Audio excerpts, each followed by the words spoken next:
Olá, minha gente, tudo bem com vocês? Como estão todos? Tudo tranquilo, coração tranquilo? Pessoal, é o seguinte, hoje o curso LEP inicia um projeto voltado para aquelas pessoas que querem ser gestores escolares, certo? Aquelas pessoas que têm nos seus planos tornarem-se superintendentes, diretores, coordenadores, que querem adentrar a esfera da gestão escolar. Então, o curso LEP, sabendo que esses processos seletivos acontecem gradativamente, né, e sempre estão acontecendo, preparou esse material para a gente dar esse pontapé inicial nessa nossa jornada de preparação rumo ao sucesso, né, porque a gente só quer o sucesso de vocês. Então, nós preparamos esse material, que são como se fossem degustações do nosso projeto principal, que logo que sinalizar alguma coisa do nosso processo seletivo, a gente vai lançar esse curso completo com todas as disciplinas, com tudo que você precisa,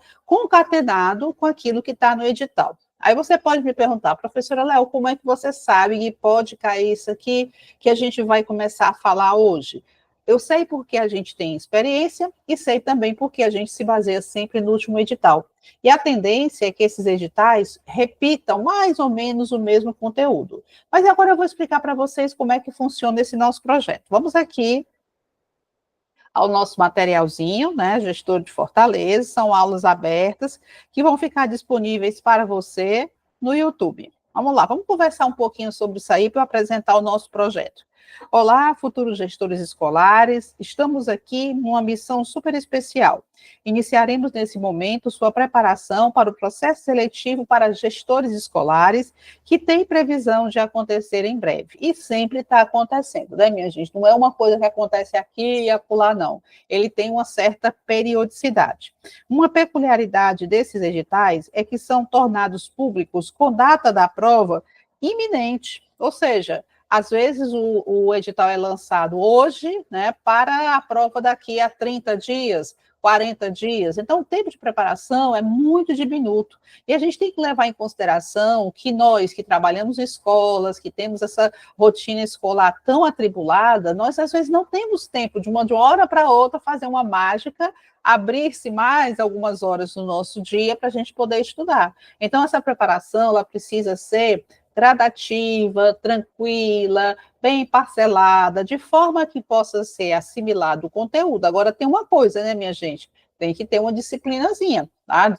Assistiu a aula, fez o exercício, né? Vai lendo sobre o assunto que aparecer, vai buscando, e tudo isso vai acontecendo de forma tranquila e natural, ok? Então, vamos lá. Pensando nisso, o curso LEP preparou essas videoaulas para podermos dar início a esse processo de transformar você num gestor escolar. Vamos agora, faltou um azinho aqui, né? Vamos agora à nossa programação composta de 6 aulas, né? Vamos dar 6 aulas. Essas 6 aulas serão mini aulas, né? Para a gente poder tocar naquele assunto e já começar a fazer vocês pensarem sobre ele de até 30 minutos, com os seguintes assuntos relacionados à administração pública e à legislação educacional. A aula 1, a gente vai apresentar o projeto e dar uma prévia do seu funcionamento. E aí a gente vai aproveitar, já que a nossa apresentação é bem curta, né, bem resumida, eu vou logo emendar com a nossa primeira aula. Então, nossa primeira aula vai ser de apresentação do nosso projeto e também já o primeiro conteúdo que a gente vai abordar, tá certo? Segunda aula, administração pública, conceitos e características, que a gente já vai começar agora, né?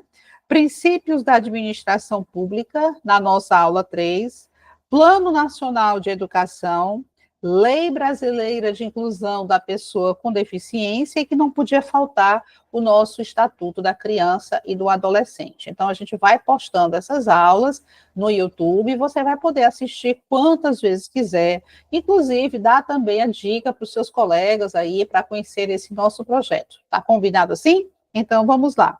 Vamos juntos nessa conquista. Aula 1, né? A apresentação do projeto, como é que nós vamos trabalhar. Trabalharemos principalmente com exercícios contextualizados com o edital. Lembra que eu falei para vocês há pouco que quando o edital sai, a prova já é em data muito próxima? Pois é. Então, não dá tempo desse curto espaço de tempo nós termos um momento de teoria muito intenso e um momento de exercícios. Então, como é que o curso LEP vai trabalhar? Nós vamos trabalhar com exercícios contextualizados à teoria, colocando no foco aquilo que é mais importante você levar para a sua prova. Não adianta, isso não sou eu que estou dizendo, isso são os especialistas que estudam essa parte de mentoria em concursos públicos, eles dizem o quê? Estudar bem não significa estudar tudo, significa estudar aquilo que vai cair. Mas, professora, como é que a gente sabe? Pela experiência dos professores que estão lhe orientando. Então, a gente vai fazer o quê? A gente vai trazer para você, nós iremos trazer para vocês exercícios contextualizados com o que você pode encontrar na prova. Não adianta você estudar um conteúdo que nunca cai e encher a sua cabeça de uma preocupação com aquilo ali, de guardar, né, de estar ali lembrando, relembrando, e aquilo ali não ser útil para você para aquele momento. Eu não estou dizendo que não seja útil para você, para a sua vida, para a sua função de gestor, mas o momento que a gente está querendo conquistar agora, a vitória, o sucesso, é o momento da sua prova, tá certo? Então, a gente vai trabalhar como? Exercícios contextualizados com a teoria. Lógico que todo professor do LEP tem total liberdade de fazer, por exemplo, uma abordagem teórica rápida, né, e depois fazer o exercício. Isso aí, cada professor tem a sua estratégia, e eu posso dizer para vocês que a estratégia do curso LEP sempre tem sido vitoriosa, minha gente, porque nós já estamos no mercado e há mais de 5 anos. Então, isso aí prova, em razão da credibilidade que a gente tem alcançado diante dos alunos, do sucesso que a gente tem alcançado, que a gente está no caminho certo. Então, eu peço que você confie na gente e a gente levar você até onde você quer chegar. Combinado? Então, o primeiro ponto é esse, né? Quando trabalharemos com exercícios contextualizados. Teremos enfoques objetivos e claros para você que tem pouco tempo para estudar. A gente já falou isso há pouco, não foi? A ideia da questão do gestor escolar, ela ou qualquer outro tipo de concurso ou processo seletivo, ela se dá concomitante à sua vida. Então, não tem como você parar a sua vida, suas atividades profissionais, familiares, sociais, e simplesmente prestar concurso. Você vai ter que fazer o quê? Uma seleção daquilo que é mais importante, daquilo que você pode deixar para depois, para arrumar um tempinho seu para você estudar. Gente, olha, eu não conheço até hoje, né, nessa minha grande experiência de concurso público, né, desde 2007, eu trabalho com concurso público e da área da educação, e principalmente, eu não conheço ninguém que tenha se arrependido de ter estudado para um concurso público. Eu conheço muita gente que se arrepende de não ter estudado para concursos públicos. E quando você se prepara para um processo seletivo, que você agrega conhecimentos, você também está estudando para futuros concursos da área do magistério, da área da educação. Ok? Então, vamos lá. Então, com enfoques claros e objetivos para você que tem pouco tempo para estudar. Com a publicação do edital, o curso LEP lançará o curso completo e você poderá, então, complementar seus conhecimentos, garantindo uma boa performance na prova. Nossas aulas aqui no YouTube são apenas uma amostra do que você encontrará em nosso curso, que, como dito, será lançado tão logo o edital se aproxime. Então, começou aquele zoom de edital, a gente já lança a turma e a galera já começa a se inscrever, começa a estudar. E, gente, para estudar tem que ter um planejamento, certo? Nem que seja um planejamento de estudo de meia hora. E ele deve existir e deve ser cumprido. Se não tiver isso, a coisa não funciona. Não há milagre. Há resultados a partir de um trabalho que é realizado previamente, tá certo? Isso eu digo para vocês, olho no olho aqui, né, sabendo que esse é o conselho que vai levar vocês não somente ao sucesso nesse processo seletivo, mas o sucesso em todos os concursos que você puder se submeter daqui para frente, ok? Então, vamos lá. Atenção. E o que é que não pode faltar nessa preparação? O que não pode faltar nessa preparação é o que você terá ao estudar conosco. Primeiro, você terá professores experientes e qualificados em concursos e seleções públicas, né? Quem trabalha com a gente, professor de português Teófilo Bevilacqua, professor Bruno Marques de didática, servidor público, né? Gestor também, né? Professora Maria Elma, professor Pedro Evaristo da parte de matemática, né? O que vier, a gente vai colocar para vocês, oferecer para vocês os professores mais experientes e mais gabaritados para poder facilitar a sua vida. Material atualizado e objetivo, né? Tem que ter um material atualizado, aqueles materiais que você compra que foram gerados na época lá da independência, aquele material não serve para você. Ou então que foi, na área da legislação, por exemplo, gerado ano retrasado. Ele não serve mais para você, porque existem muitas atualizações, principalmente na Lei de Diretrizes e Bases, que vão mexer com esses conhecimentos e tendo que atualizá-los. A gente precisa estar atento para isso aí, tá certo? Então, material atualizado e objetivo. Por exemplo, se eu for trabalhar com você Lei de Diretrizes e Bases, eu não vou colocar, por exemplo, educação superior. Não é interessante. Eu vou colocar a parte dos princípios, da organização da educação básica, da questão do profissional da educação, do financiamento da educação, coisas que realmente podem cair na seleção de gestor. Outra coisa que iremos oferecer, excelente relação custo-benefício quanto ao investimento no curso, né? Ou seja, o que você vai receber de carga horária, de qualidade, material e nas aulas, será um benefício muito maior do que aquele valor que você vai despender. Por quê? Porque, gente, não existe qualidade sem que você tenha que investir em alguma coisa. Eu digo sempre e repito que a melhor forma de você investir é investir em você. É o investimento que mais dá retorno. Se você investe, por exemplo, num celular, daqui a pouco esse celular já está coroca, né? Esse celular ele não tem mais assim as funções que você precisa, está desatualizado. Mas se você investe em você, a coisa é bem diferente. Você valoriza esse potencial que você tem e bota para frente todos os projetos que você possa ter a nível profissional.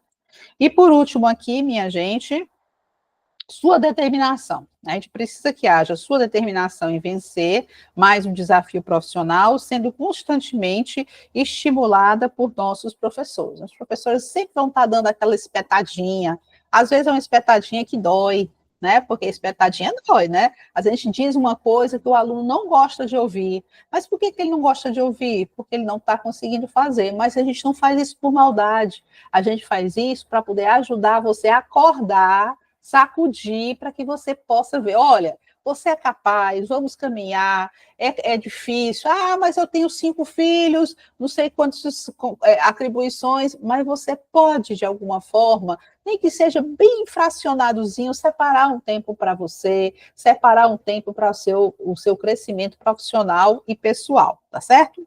E lembre-se que uma preparação prévia pode garantir o seu sucesso, tá? Principalmente pelo que nós já falamos. O nosso momento, né, de preparação para quem está na área da educação, já que a gente leva trabalho para casa e tudo, ele tem que ser um momento separado com carinho e gradativamente você vá trabalhando nele para quando chegar a hora você já tem uma boa caminhada percorrida, ok?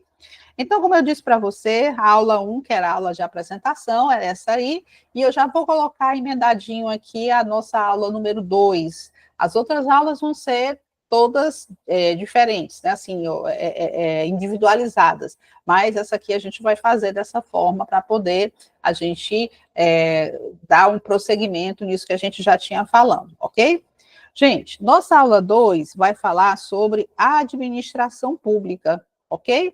E eu vou aqui pegar um espaço que eu separei para que a gente pudesse colocar algumas anotações. Vamos lá. Anotações importantes que eu acho importante. O que é administração pública, né? Nós, a nível do nosso país, nós temos 3 poderes. Nós temos o poder executivo, legislativo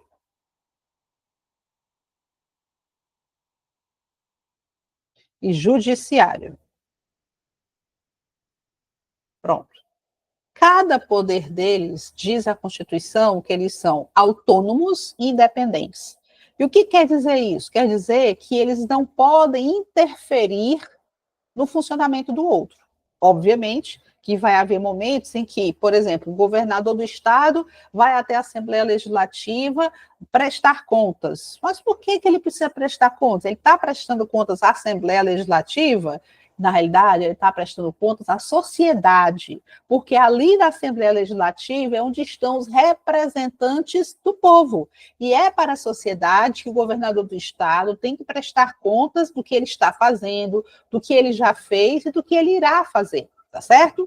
Então, esses três poderes, minha gente, são os três poderes que estão na ordem constitucional. Agora, nós vamos nos preocupar mais com o poder executivo, porque o poder executivo, ele vai ter a função de administrar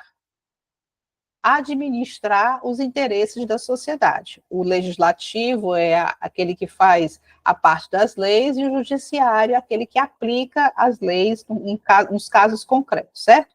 Mas o poder executivo, ele nasceu, digamos assim, ou foi criado para administrar.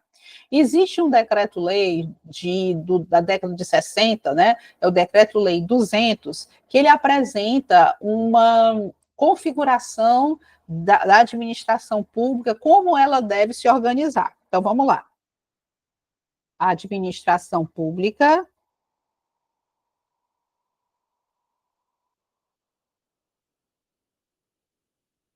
ela pode acontecer, né, ela pode se configurar de forma direta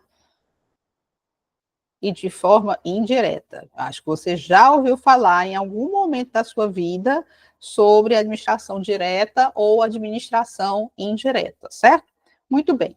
A administração direta, deixa eu mudar de cor aqui, ela vai compreender os órgãos públicos.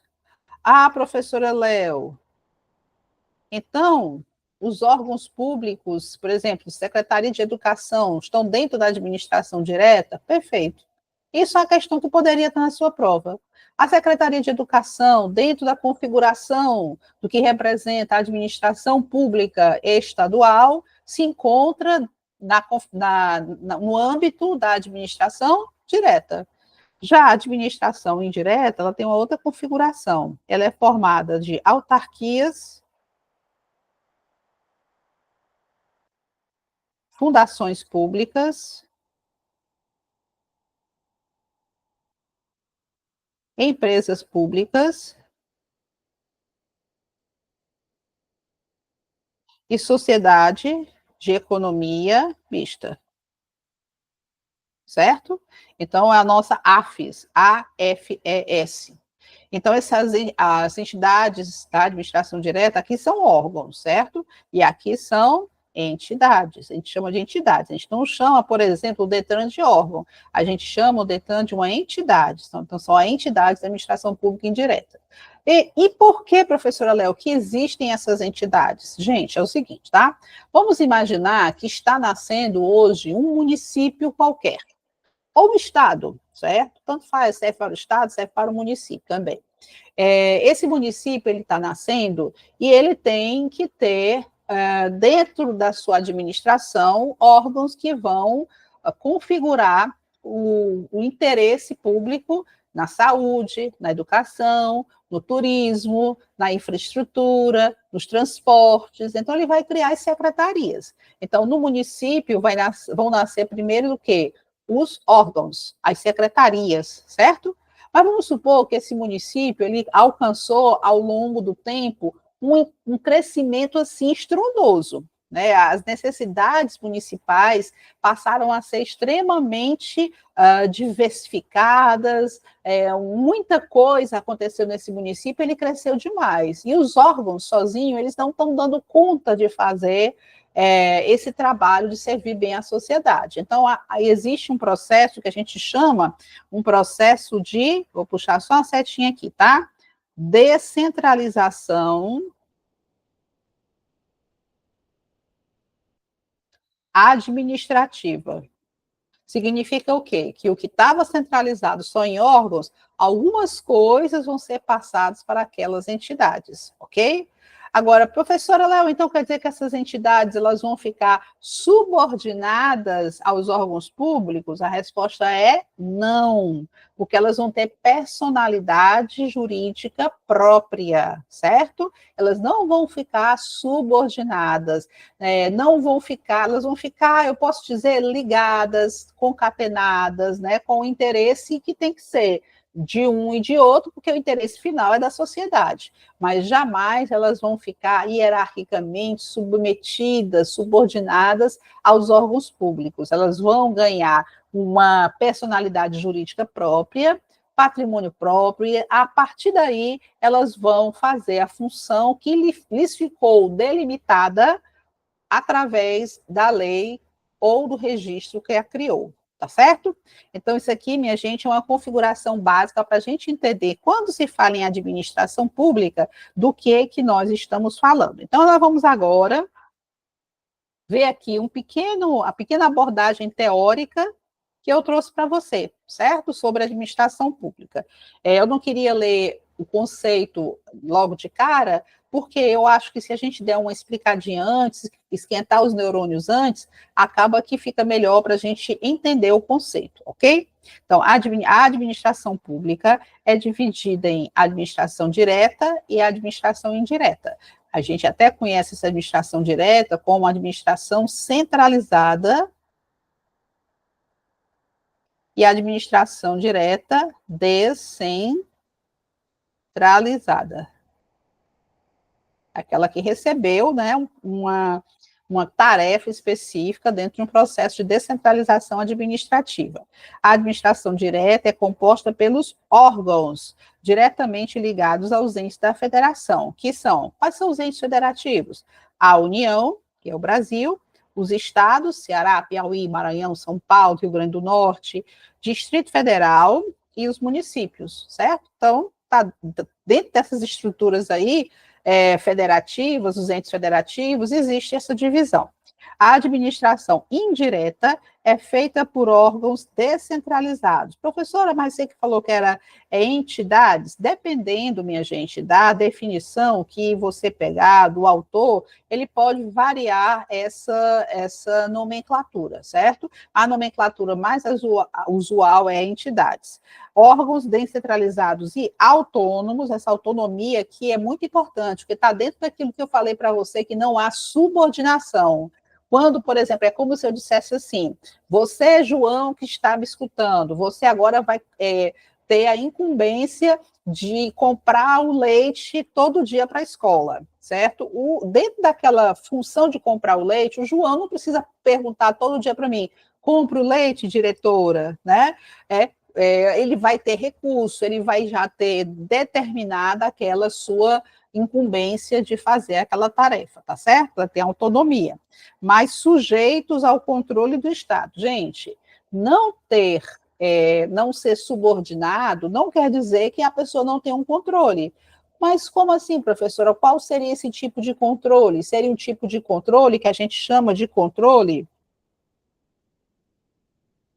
finalístico. Ixi, Maria, o que é isso? Controle finalístico. Controle finalístico é saber se a finalidade para o qual eu fui criado está sendo cumprida. Eu não quero saber como é que está sendo feito, não tenho gerência nenhuma de como a coisa está acontecendo, mas eu quero saber se está acontecendo, né? Eu quero saber se o João está indo comprar o leite todo dia. Eu não preciso estar fazendo isso todo dia. Eu posso estar vendo assim, deixa eu ver aqui se está tendo algum desabastecimento de leite, se a quantidade de leite comprada está sendo realmente suficiente, tá certo? Então, isso se chama controle finalístico, mas isso não fere a autonomia daquela entidade que recebeu aquela função, ok? Aí eu coloquei exemplos de órgãos da administração direta a nível estadual.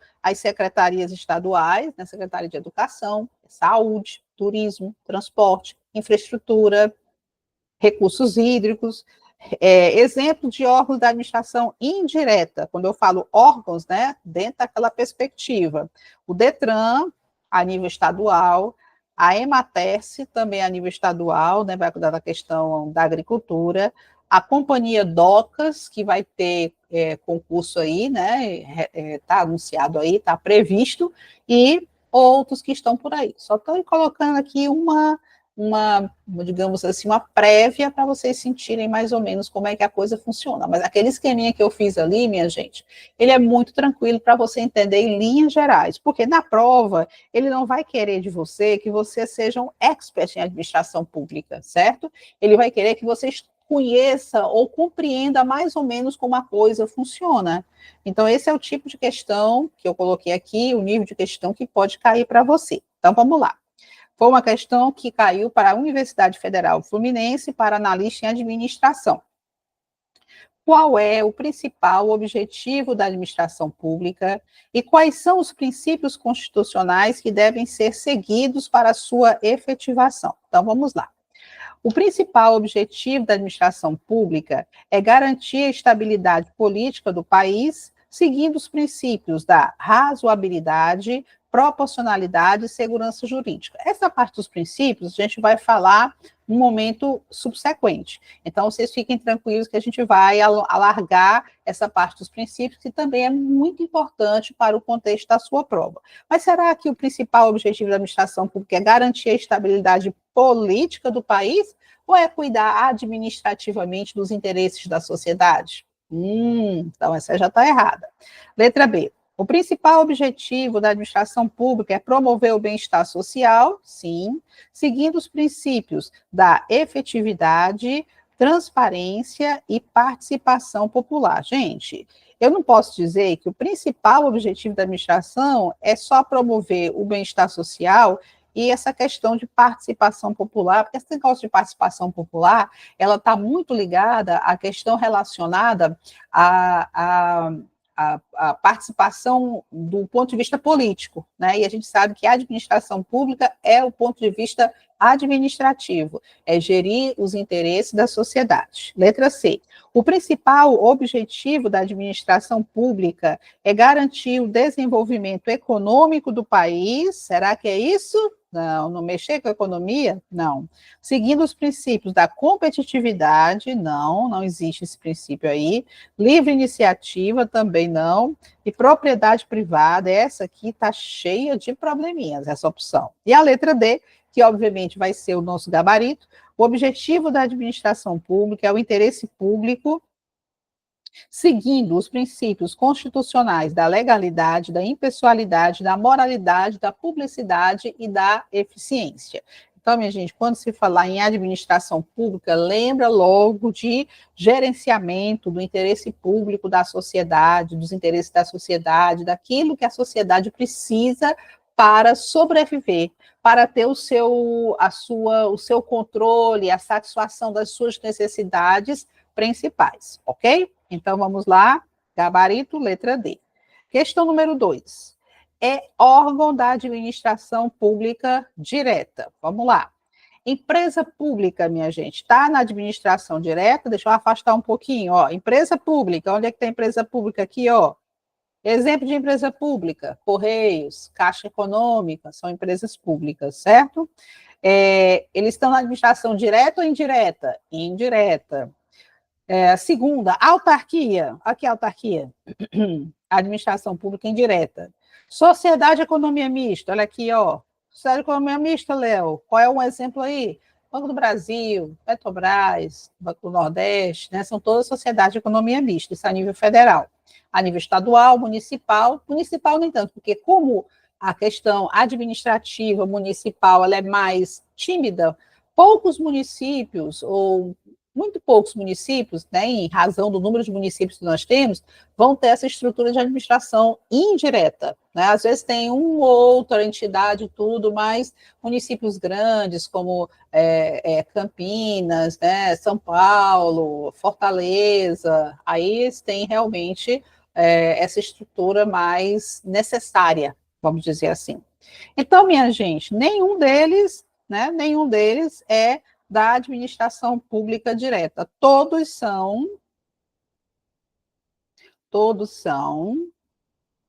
da administração pública indireta, ok? Então tá aí para gente nossa primeira aula, né? A gente vai encerrando aqui. Nós temos agora nosso próximo bloco, os princípios da administração pública.